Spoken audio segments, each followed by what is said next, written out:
তো মুসা আলাইহিস সালাম বললেন, আল্লাহ আয়াগলিবুকান নাউমু, আল্লাহ আপনার কি ঘুমে ধরে না? আল্লাহ বললেন কোনো কথা বলা যাবে না, দুইটা গ্লাসের ভেতরে পানি নাও আর পানি ভর্তি গ্লাস নিয়ে তুর পাহাড়ের উপরে দাঁড়াও। সাইয়েদনা মুসা আলাইহিস সালাম দাঁড়ালেন। আল্লাহরে আবার জিজ্ঞেস করলেন, আল্লাহ আমি জিজ্ঞেস করলাম কি আর আপনি করতে বললেন কি? আল্লাহ বললেন কথা বলো না, যা বলেছি তাই করো।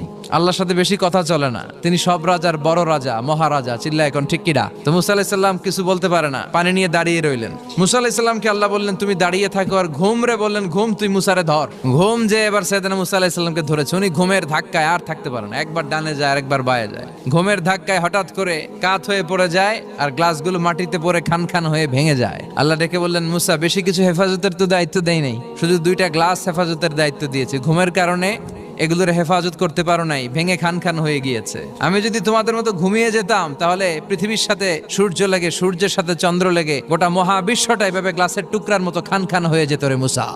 এজন্য লা